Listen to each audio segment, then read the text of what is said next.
우리 오늘 본문의 말씀을 가지고 D-Day, V-Day라고 하는 말씀을 가지고 함께 은혜를 나누고자 합니다. 오늘 이 에스더의 말씀을 통해서 우리가 어떤 하나님의 어떤 계획과 또 내 인생에 개입하시는 하나님의 어떤 섭리를 여러분들이 깨달으시기를 주님의 이름으로 축복합니다. 이 기독교의 종말 핵심 가운데 바로 심판의 개념이 있어요. 우리가 행한 모든 일들은 우리가 하나님 앞에 서게 되고 또 심판받게 된다는 것인데, 어떻게 보면 이것이 기독교 신앙의 핵심 중에 하나라고 할 수가 있겠죠. 그런데 이 심판이라는 날이 주님께서 다시 오시는 날, 사실 모든 사람들이 하나님 앞에서 받는 심판도 있겠지만 우리가 지금 살아있는 동안에도 어떤 심판을 경험할 수 있게 된다는 사실이에요. 이 에스더를 볼 때마다, 제가 설교를 준비하면서 묵상할 때마다 느끼는 것은 뭐냐면 이 통쾌함이 있다는 거예요. 통쾌함. 어떤 통쾌함이 있습니까? 하나님의 사람이요, 어려움을 당하고 고난을 당하고 죽게 되었는데 이것을 어떻게 보면 반전시켜서 오히려 우리를 괴롭히고 죽이려고 했던 그것으로 본인들이 어떤 어려움을 당하고 죽임을 당하게 되는 어떤 이 반전의 드라마가 바로 에스더의 핵심이라고 할 수가 있을 거예요. 저는 특별히 이 말씀을 여러분들 우리가 함께 나누면서 오늘 여러분들이 그러한 하나님의 계획과 섭리를 좀 깨달으시면 좋겠어요. 그리고 그것들을 여러분들의 삶에서 경험해질 수 있는 우리 저와 여러분들이 되시기를 주님의 이름으로 축복합니다. 자, 여러분들 D-Day라는 말을 아시죠? D-Day라는 말을 아마 들어보셨을 거예요.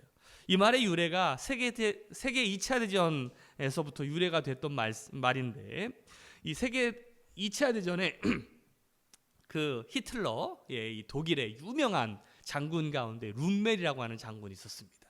그러니까 히틀러의 부하 중에 룸멜이라고 하는 장군이 어떻게 보면 모든 독일 군대를 이끌고 있는 장군이라고 할 수가 있을 텐데, 1944년 6월 1일에 이 룸멜 장군이 어떻게 보면 이제 약간의 이제 독일이 연합군에 이제 밀리기 시작하면서 약간 어려움을 당하게 될 때, 특별히 이 독일의 전 군대에게 이 서부 해안, 특별히 이제 프랑스, 불란서죠, 그때는 불란서 서부 해안을 철동같이 강화하라는 경계 명령을 내리게 됩니다.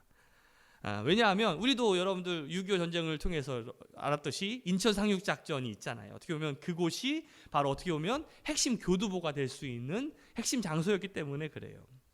그래서 어떻게 보면 연합군들에게 그 장소를 내주게 되는 순간에 이 독일이 굉장히 어려운 것을 경험하게 된다는 것을 알았어요. 그래서 만전을 기하고 경계를 강화하게 됩니다. 그런데 갑자기 신기하게도 기상이 악화가 되는 거예요. 불란서 서부 해안에 그 안개가 굉장히 짙게 이제 오게 되는데, 이 어떻게 보면 이 룸멜 장군이 어떤 판단 착오를 하게 되죠.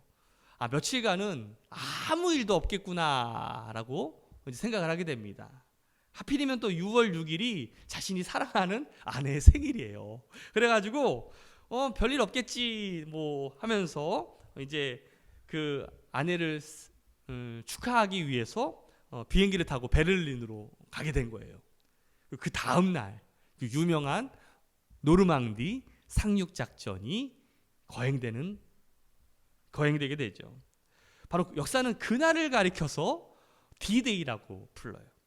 연합군이 이제 그 독일을 패배시키고 세계대전의 어떤 결정적인 승리를 가져올 수 있었던 전환할 수 있었던 그날을 우리가 D-Day라고 부르게 됩니다. 그리스도인들의 D-Day는 어떤 날일까? 아마 바로 이 십자가와 부활이 아닐까라는 생각이 들어요. 예수님께서 우리의 허물과 죄를 담당하시고 죽으시고 그리고 장사하지 4일 만에 부활하신 그날이 어떻게 보면 우리 그리스도인들의 D-Day라고 할 수가 있겠죠. 물론 D-Day로 끝난 것은 아니죠. 연합군이 불란서에 상륙한 뒤에도 끝까지 독일이 최후의 저항을 하게 되고 격렬하게 계속해서 저항을 하게 되는데, 마침내 독일이 패배하고, 목소리가 갑자기 감격을 해서, 연합군이 최후의 승리를 거둔 날, 세계 2차 대전이 끝난 날을 가리켜서 우리가 어떻게 보면 디데이라고 하지 않고 V데이라고 말하잖아요. 승리의 날, 빅토리데이라고 표현하잖아요. 좀 전에 제가 그리스도인의 디데이를 십자가 사건이라고 제가 표현을 했는데, 그러면 V데이, 우리 그리스도인들의 V데이는 언제일까요? 예수님께서 다시 오시는 그 재림의 시간이 바로 V데이라고 할 수가 있을 거예요. 오늘 성경에 보면 이 에스더 시대의 유대인들이 이 디데이를 경험하게 됩니다. 7장 8장의 말씀을 보면 이스라엘 백성들을 위한 하나님의 어떻게 보면 새로운 역사가 어떻게 시작되는지를 우리에게 보여주고 있어요. 우리가 지난 시간의 말씀을 조금 생각해 보면 에스더가 그 왕과 하만을 위해서 잔치를 베풀고 초청을 하잖아요. 그리고 하만이 그 왕후가 특별히 자기를 초청한 것에 대해서 굉장히 교만한 마음을 품지 않습니까? 아마 여러분들 기억하실 거예요. 자기만 왕후가 초청을 했고 왕과 함께 잔치에 참여했다 하면서 막 온 동네 막 떠들면서 다녔잖아요. 여러분들 기억하시겠죠? 5장 14절 말씀이 그 말씀이에요. 한번 읽어볼까요? 시작. 그의 아내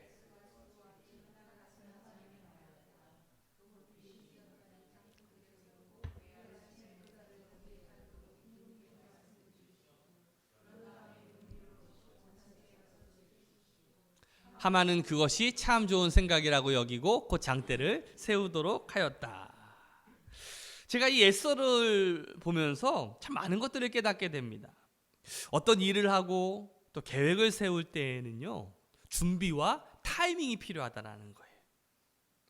일에는요, 타이밍이 필요합니다. 중요합니다. 특별히 많은 일들 가운데서도 주님의 일은 더욱더 그래요. 바로 우리가 주님의 일을 할 때는 지혜로운 말과 행동이 필요합니다. 뭐가 필요하다고요? 지혜로운 말과 행동이 필요해요. 여러분들도 그렇게 생각하십니까? 서둘러서 또는 서툴러서 일을 그르친 경험들이 아마 분명히 여러분들 가운데 있을 거예요. 그런 면에서 어떻게 보면 이 에스더는요, 굉장히 지혜로운 여인이라고 할 수가 있을 텐데, 이 왕비는요, 지금 때를 기다리고 있었어요. 왕비가 어떤 때를 기다리고 있었습니까? 무르익을 때, 하나님의 어떤 역사가 일어나는 그때를 기다리고 있었다는 거예요. 자, 왕비가 열었던 이 잔치는 이제 왕과 하만이 참여하게 됩니다. 왕이 요구하죠. 야, 너의 소원이 무엇이냐? 한 번에 이야기한 것이 아니에요. 이제 세 번째 잔치가 열렸을 때 이제 비로소 이제 왕의 요구에 왕비가 이제 얘기를 합니다. 뭐라고 얘기합니까? 자, 7장 3절 말씀이에요. 같이 읽어봅시다. 시작. 에스더 왕후가 대답하였다. 임금님, 내가 임금님께 은혜를 입었고 임금님께서 나를 어여삐 여기시면 나의 목숨을 살려주십시오. 이것이 나의 간청입니다. 나의 결례를 살려주십시오. 이것이 나의 소청입니다. 여기 보니까 제일 먼저 한 말이 뭐예요? 나의 목숨을 살려주십시오 라고 말하고 있어요. 여러분들, 우리가 말을 하고 어떤 요청을 할 때, 어떤 일을 계획할 때 여러분 순서가 굉장히 중요합니다. 여러분들, 이 왕의 입장에서 우리가 한번 생각을 해보세요. 여러분들이 이 페르시아의 아하수아에로 왕이에요. 아하수아 왕이 수많은 나라를 정복하면서 식민지로 많은 민족들을 포로로 끌고 왔잖아요. 그 중에 유대 민족도 있는 건데, 이 이 페르시아 왕에게 있어서 그 에스더가 관심이 있을까요? 유대 민족이 관심이 있을까요? 당연히 에스더겠죠. 유대 민족이 누군지도 모를 거예요. 그들의 문화가 뭐고 그들의 역사가 뭐고 그 관심도 없을 거야. 그냥 유대 민족이라는 족속이 없어져도 상관이 없을 정도로 그냥 별로 관심이 없었을 거라고요. 그러니까 에스더가 지금 무슨 얘기부터 먼저 하고 있는 거예요? 내 목숨을 먼저 살려달라고 이야기하고 있어. 갑자기 이렇게 요청을 하니까 왕의 입장에서 당황스럽지 않겠어요? 왜? 누구를 죽이고 살리고는 누가 결정하는 문제예요? 내가 왕이 결정하는 문제인데 나는 전혀 그런 이야기를 한 적도 없는데 왜 갑자기 죽게 되었냐라는 이야기를 하니까 당황스럽잖아요. 자신 말고는 그렇게 할 수 있는 사람이 없는데, 바로 이것이 굉장히 지혜로운 접근이죠. 그리고 나서 이 에스더가 내 민족과 내 결례도 살려달라고 이야기합니다. 아니, 당신 민족이 어디요? 아마 처음으로 이제 그 에스더가 유대인이라는 사실을 아마 왕이 알았을 것 같아요. 자, 7장 4절 말씀입니다. 같이 읽어봅시다. 나와 내 민족이 팔려서 죽임과 도륙함과 진멸함을 당하게 되었나이다. 만일 우리가 노비로 팔렸더라면 내가 잠잠하였으리이다. 그래도 대적이 왕의 손해를 보충하지 못하리이다 하니. 자, 여러분들 이 대목이 굉장히 중요한 대목인데 에스더가 이 왕에게 이렇게 이야기할 때 세 가지 단어를 씁니다. 죽임, 도륙함, 진멸함이라는 이 단어. 그런데 이 단어는요 굉장히 중요한데 왜 중요하냐면 하만이요 왕에게 이 유대인들을 다 전멸할 수 있는 그 조서를 왕에게 보여줬을 때 사용했던 단어가 이 세 단어였어요. 죽임과 도륙함과 진멸함. 3장 13절 말씀 볼까요? 이에 그 조서를 역졸에게 맡겨 왕의 지방에 보내니 12째 달 곧 아달월 13일 하루 동안에 모든 유다인들을 젊은이 늙은이 어린이 여인들을 막론하고 죽이고 도륙하고 진멸하고 또 그 재산을 탈취하라 하였고. 무슨 말이에요? 에스더가 이 왕에게 말할 때 그냥 감정적이고 그냥 느껴지는 대로 바로바로 그때그때 이야기하는 것이 아니라 내가 지금 무슨 말을 할지를 신중하게 생각하고 말했다라는 거예요. 만일 우리도 입으로 말을 쏟아내기 전에 이렇게 신중히 생각하고 말할 수 있다면 우리들의 언어 생활이 얼마나 달라질 수 있을까? 참 그런 면에서 이 에스더는요 참 지혜로운 여인이 아니었나라는 생각이 들어요. 아마 이 에스더 입장에서 제가 전에도 한번 말했지만 자신의 어떤 이기심을 가지고 있었더라면 그냥 자신의 출신도 알지 못하잖아요. 아마 자기가 그냥 유대인이라는 얘기만 안 했으면 자기는 살아날 수 있었을 거예요. 어떤 모험을 걸지 않고 죽음을 무릅쓰고 왕에게 나아가지 않더라도 자기 목숨은 보존하고 그냥 잘 먹고 잘 살 수 있었을 거예요. 아니면 그냥 약간 그 여자로서 남편이니까 그냥 밤마다 그냥 찾아가가지고 아니 내가 지금 죽을 지경에 처해 있는데 내 민족이 죽을 지경에 처했는데 어떻게 그럴 수가 있어요? 하고서 막 바가지를 긁듯이 그냥 밤마다 막 그냥 찾아가가지고 그냥 울면서 하소연할 수도 있었겠죠. 근데 그런 식으로 할 수 있었겠지만 그렇게 하지 않았어요. 아주 지혜롭게 말하고 있지 않습니까? 4절에 나와 내 민족이 팔려서 죽임과 도륙함과 진멸함을 당하게 되었나이다. 만일 우리가 노비로 팔렸더라면 내가 잠잠하였으리이다. 우리가 노비로 팔렸다면 사실 어떻게 보면 흥정을 하고 있는 건데 여러분들 기억하십니까? 하만이 유대인들의 목숨을 가지고 흥정을 하고 있잖아요. 그래서 유대인들을 다 몰살시키면 자기가 돈을 주겠다라는 거 아니야. 왕에게 1만 달란트라고 하는 돈을 폐하에게 왕에게 드릴 거라고 흥정을 하고 있어요. 어떻게 보면 유대인들을 죽이는 문제를 놓고 돈으로 흥정했던 그 역사를 어떻게 보면 상기시키는 말씀이라고도 할 수 있어요. 그러면서 후반절에 보니까 4절 후반절에 보니까 그래도 대적이 왕의 손해를 보충하지 못합니다 라고 표현하고 있어요. 무슨 말이에요? 그렇다고 해서 왕에게 이익이 돌아가지 않는다는 것이죠. 그러면서 약간의 여운을 남기는 말씀을 하고 있어요. 여러분들 에스더가 얼마나 지혜롭게 말하는지 몰라요. 다시 말하면 이렇게 말하고 있는 것이죠. 왕이요, 사실은 왕이 하만에게 속은 것입니다. 바로 이 이야기를 하고 싶은 건데 그거를 대놓고 이야기하는 것이 아니에요. 만약에 왕에게 딱 나아가가지고 왕이요, 당신이 지금 하만에게 속고 있어요 라고 이렇게 직설적으로 얘기하면 오히려 좀 더 심하게 나가서 이 바보 같은 사람아, 당신 지금 하만에게 속고 있어 이렇게 얘기한다면 그 남편이었던 왕이었던 이 아하수에로가 어떻게 반응했을까요? 아마 결혼을 해보신 분들은 분명히 아실 거예요. 여러분 부부싸움 할 때 남편이 뭘로 싸웁니까? 팩트 가지고 싸웁니까? 아니면 자존심 가지고 싸웁니까? 남편들 싸울 때 뭘로 싸워요? 자존심 가지고 싸워요. 그 일이 일어났던 어떤 그것보다는 그냥 자신한테 대들었다라는 거. 뭐야? 하늘 같은 남편한테. 그렇죠? 우리도 마찬가지예요. 에스더가 왕에게 만약에 그런 식으로 접근했더라면 그래도 그동안 신임했던 사람이 누구였어요? 하만이었어요. 그 하만을 그렇게 쉽게 내칠 수 있었을까? 제가 이 말씀을 보면서 그런 생각을 해봅니다. 우리가 어떤 문제를 해결하길 원한다면 상대방을 공격하는 걸로는 절대로 해결되지 않는다라는 거예요. 드디어 왕이 어떤 사람이 당신 그리고 당신 민족을 죽이려고 했는가 물어보고 있어요. 어떻게 보면 이것이 에스더의 어떤 절정을 맞이하는 장면이라고 할 수가 있을 텐데, 우리 7장 5절과 6절 말씀 한번 읽어봅시다. 시작. 아하수에로 왕이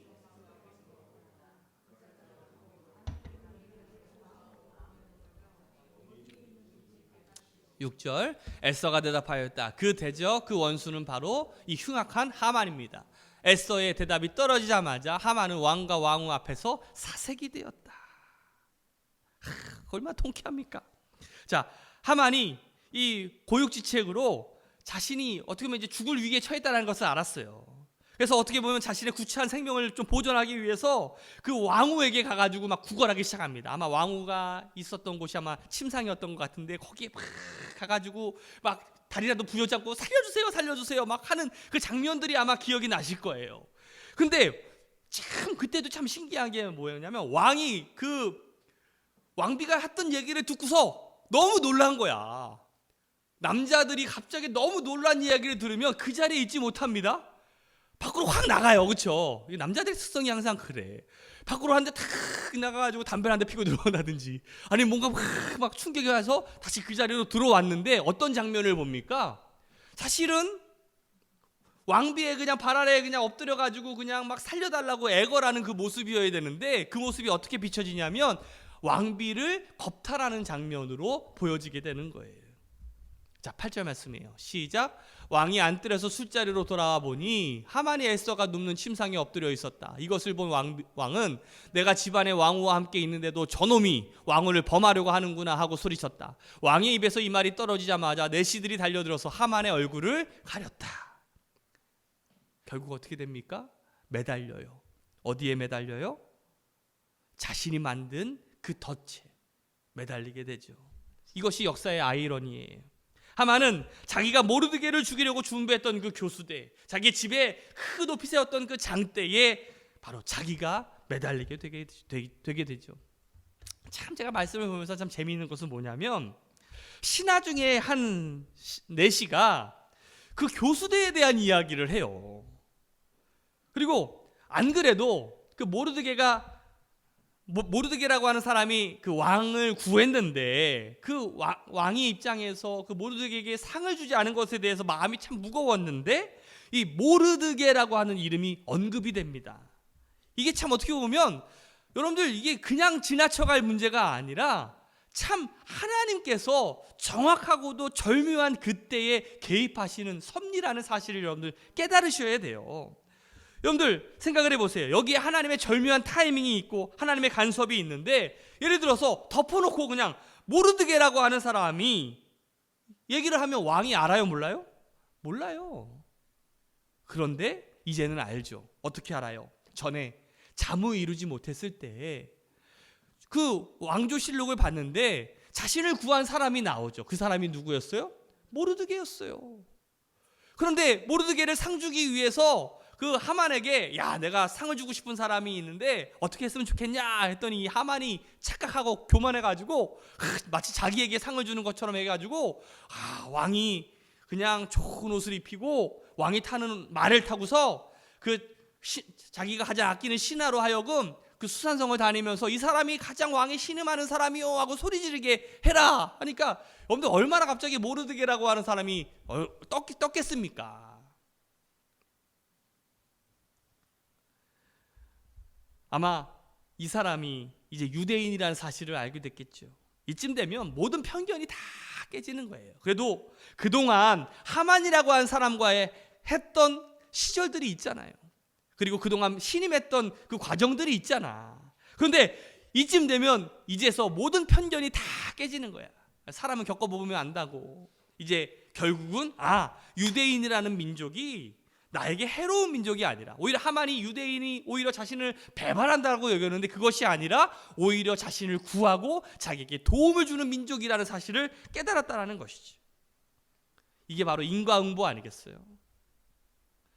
이 인과응보의 원리는 성경에서 계속 강조하고 있는 말씀 가운데 하나예요. 욥기 4장 8절 말씀에 이런 말씀이 있죠. 같이 한번 읽어볼까요? 내가 본대로는 악을 갈아 재난을 뿌리는 자는 그대로 거두리라. 무슨 말이에요? 악을 심으면 악을 거둔다는 거예요. 심은 대로 거둔다는 뜻 아니겠어요? 악을 심었던 하만은 결국 심판과 재앙을 거두게 됩니다.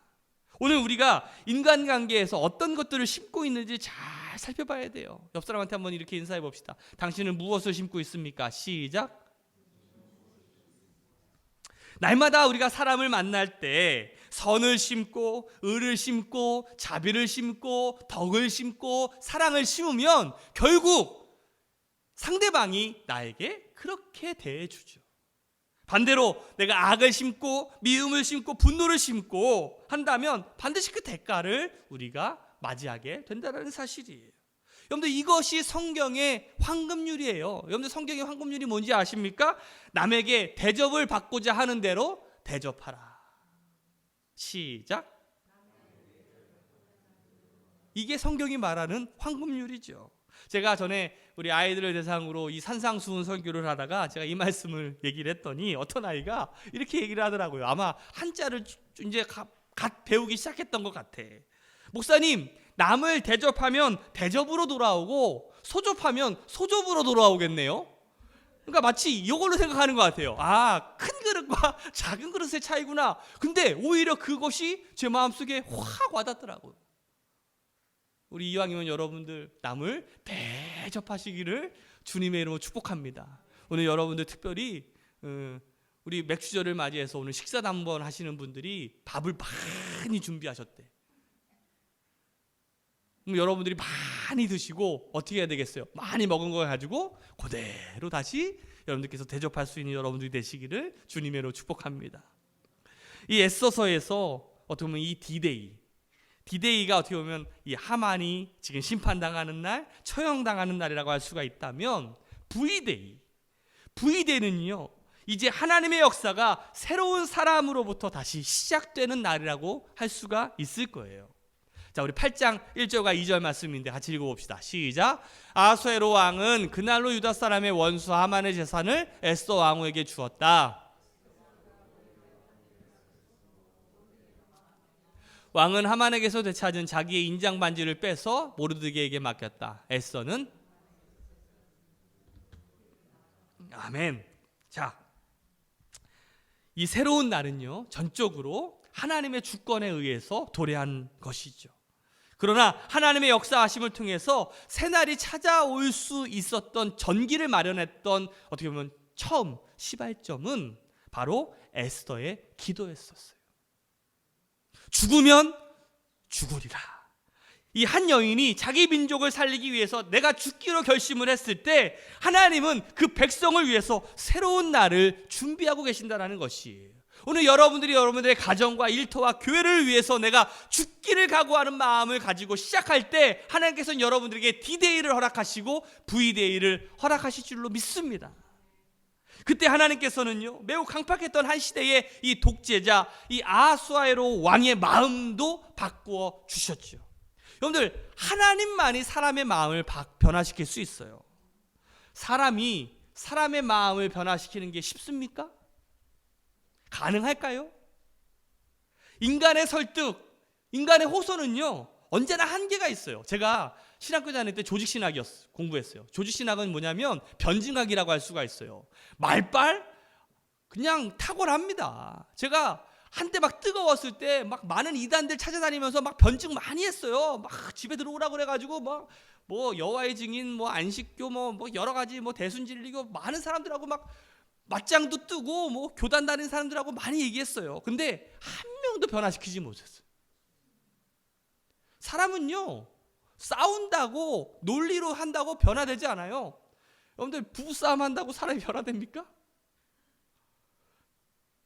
아마 결혼하신 분들은 아마 분명히 아실 거예요. 내가 남편을 바꿔보려고, 내가 아내를 한번 바꿔보려고 절실하게.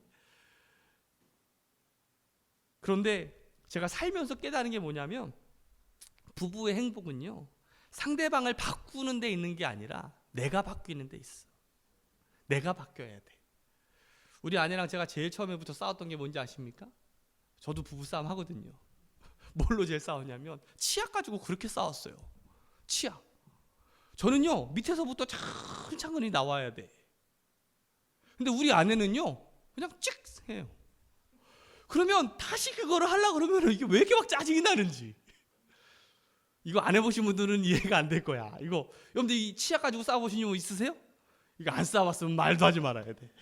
그거를 논리적으로 설득을 하고 그래야 치약도 훨씬 아껴 쓰고 할 수 있다. 맨날 얘기해도요 지금 결혼한 지 10년이 넘어가는데도 여전히 그래요. 뭐가 바뀌었는지 아세요? 제가 바뀌었어. 우리 아내가 그냥 싸놓으면 그냥 그때부터 그냥 제가 그러려니 하고서 제가 밑에서부터 다시 원상태를 만들어 놓으면 되는 거야. 괜히 그거 가지고 싸울 필요도 없고 그거 가지고 뭐 중에 사느니 할 필요가 없는 거죠. 결국 내가 아무리 해도 사람은 바뀌지 않는다. 시작. 사람은 바뀌지 않는다. 그러면 누가 바꾸셔야 돼요? 하나님이 바꿔야 돼. 하나님이 하시고자 하면 가능하다라는 것이 그게 복음이에요. 아하수에로 왕의 마음도 바꿔주셨어요. 그래서 당일에 아하수에로 왕이 유대인의 대적 하만의 집을 이 왕후 에스더에게 줍니다. 에스더가 모르드게가 자기의 양부이고 친척임을 고백하게 되죠. 결국 왕이 어떤 조치를 내립니까? 먼저 우선 에스더에게 하만의 집을 선물로 주었어요. 원래는 그 범죄자의 모든 재산은 국가에 기속되는 것이 그날의 법률이잖아요. 그럼에도 불구하고 하만이 몰수한 재산을 에스더에게 주었어요. 왜일까? 아마 보상으로 준 것 같아요. 미안한 마음이 있었으니까. 그런데 더 정말 중요한 게 있어요. 자, 2절 말씀이에요. 같이 한번 읽어볼까요? 시작. 왕은 하만에게서 되찾은 자신의 인장 반지를 빼서 모르드게에게 맡겼다. 이게 중요해요. 왕이 하만에게서 거둔 반지를 누구에게 줬다고요? 모르드게에게 줬어요. 그런데 이 반지가 어떤 의미가 있는지 아십니까? 어떻게 보면 이 반지가 왕의 반지이기 때문에 어떤 명예의 상징이 될 수도 있어요. 내가 왕의 반지를 차고 있어. 여러분 그런 문제가 아니라 이 반지는요 중요한 서류에 도장을 찍는 인주 반지예요. 다시 말하면 인감. 가장 중요한 우리로 치면 옥새라고 할 수가 있겠죠. 이것은 왕의 권위와 통치를 상징합니다. 이 반지가 누구에게 있었어요? 하만에게 있었어요. 그런데 통치권이 이제는 하만에게서 모르드게에게로 바뀌었다는 것을 말하고 있어요. 하만이 수상으로서 다스렸던 나라가 이제는 모르드게가 다스리는 새로운 나라로 바뀌게 되었다는 것을 의미하는 것이죠. 3장 10절에 보면 이런 말씀이 있어요. 같이 읽어볼까요? 시작. 그러자 왕은 자기 손가락에 끼고 있는 인장 반지를 빼서 함무다다의 아들인 누구? 하만에게 맡겼다라고 말하고 있어요. 3장에 보니까 무슨 말이에요? 이 나라의 통치를 하만에게 맡겼다라는 거예요. 자, 여러분들 이 반지가 하만의 손에 끼워져 있을 때 그 나라가 어땠는지 아십니까? 그럼 지도자가 참 중요한데 3장 15절 보면 왕의 명령이 떨어지자 자 보발꾼들이 떠나고 도성 수상에도 조서가 나붙었다. 왕과 하만은 함께 술잔을 기울이며 앉아 있었지만 수산성은 뭐했대요? 술렁거렸대요. 개역 개정에는 뭐라고 되어 있냐면 어지러워졌다라고 표현하고 있어요. 무슨 말이에요? 나라의 정치와 경제가 흔들리고 있다라는 거예요. 백성들이 힘들고 괴로운 삶을 살아가고 있다라는 거예요. 여러분들도 이 나라가 힘들고 어려울 때 얼마나 막 술렁술렁 거립니까? 결국 이것이 하만이 통치자가 된 결과라고 할 수가 있는데 이제 그것이 어떻게 바뀌게 되는 거예요? 그 반지가 모르드게에게 끼워지게 되는 거예요. 그때 수산성이 어떻게 변하게 됩니까? 자, 15절 말씀이에요. 8장 15절 시작.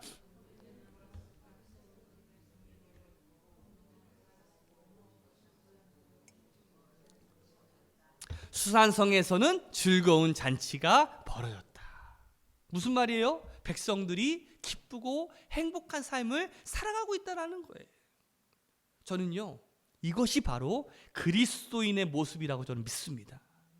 이걸 우리가 두 가지 방향에서 생각해 봐야 돼. 하나는 내가 내적인 모습에서 한번 생각을 해봐야 되는데 우리가 내적으로 하만, 다시 말하면 사단이 우리 마음을 지배하게 될 때 우리 마음은 항상 어지럽고 괴롭고 끊임없는 싸움들이 진행되고 있다는 거예요.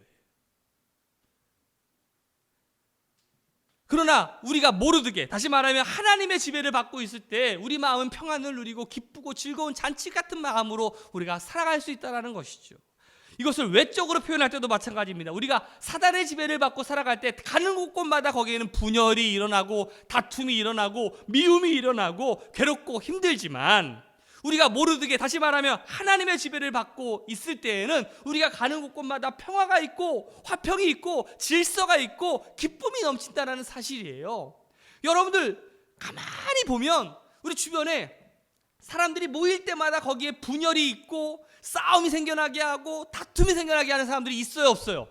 있어요. 누가 역사하고 있는 거예요? 사단이 역사하고 있는 거예요. 그런데 어떤 사람은 꼭 가는 데마다 그냥 즐겁고 기쁘고 한 마음이 되고 뭔가 일을 하려고 하는 그런 마음들이 생겨나잖아요. 오늘 여러분들은 어떤 사람입니까? 여러분들의 마음은 어떤 마음입니까?